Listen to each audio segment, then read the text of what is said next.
নমস্কার সকলকে, চলে এসেছি দুর্দান্ত মজার একটা মিষ্টি রেসিপি আপনাদের সাথে শেয়ার করব বলে। এর জন্য প্রথমেই আমি বড় বাটির 2 বাটি দুধ মিডিয়াম টু হাই ফ্লেমে বসিয়ে ভালোভাবে জাল দিয়ে নেব।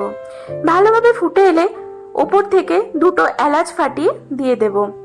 এরপর একটা বাটির মধ্যে 6 চামচ চিনির সাথে সামান্য একটু দুধ মিশিয়ে ভালোভাবে গুলে ওই ফুটন্ত দুধের ওপর দিয়ে দেব। দুধটা সামান্য ফুটে এলে একটা আলাদা বাটিতে সামান্য পরিমাণ দুধ তুলে রাখবো। এটার কারণ হচ্ছে এই দুধের মধ্যে আমি কেশর মেশাবো। কেশর মেশালে কালার খুব সুন্দর আসে।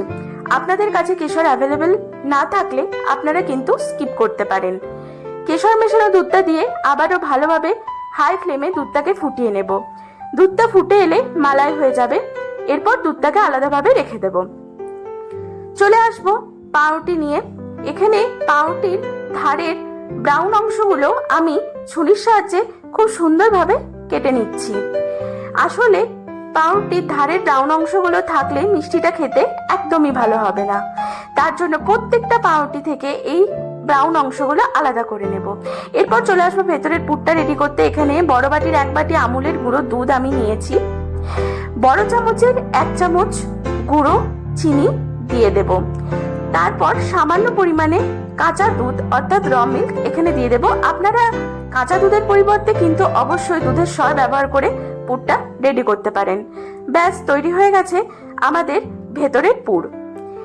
এরপর পাউরুটিগুলোকে বেলনার সাহায্যে একটু লম্বালম্বি বেলে নেব। তার কারণ যাতে রোলের শেপটা দিতে সুবিধা হয় এবং রোলগুলো পারফেক্ট শেপের হয়। পুরটাকে নিয়ে ব্রেডের একটা সাইডে দিয়ে ভালোভাবে হালকা হাতে মুড়ে নেব। প্রত্যেকটা পাউরুটি এভাবে পুর ভরে আমি রোলের শেপ দিয়ে দেব। মনে রাখবেন, রোলের শেপটা দেওয়ার সময় খুবই যেন সাবধানতা অবলম্বন করা হয়, কারণ রোলের শেপটা দেওয়ার সময় পাউরুটি মাছ থেকে ভেঙে যেতে পারে। এরকম ভাবে প্রত্যেকটা রোল ব্রেড রেডি করার পর আলাদা একটা প্লেটে আমি এগুলোকে সাজিয়ে নেব।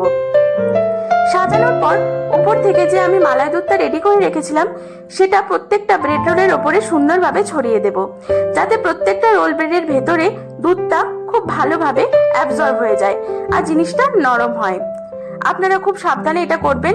এবং গার্নিশিং এর জন্য আমি এখানে কিছু ড্রাই ফ্রুটস ব্যবহার করেছি, যাতে জিনিসটা দেখতে সুন্দর লাগে। আপনারা আপনাদের পছন্দ মতো ড্রাই ফ্রুটস ব্যবহার করবেন। তো ব্যাস, রেডি আমাদের নরম তুলতুলে ব্রেড রসমালাই। অপূর্ব দুর্দান্ত স্বাদে এই মিষ্টিটি আপনিও কি খেতে চান? তাহলে বাড়িতে ঝটাপট তৈরি করে ফেলুন। খুবই সহজ, বেশি একদম সময় লাগে না, হাতে একটু সময় নিয়ে করলেই হলো।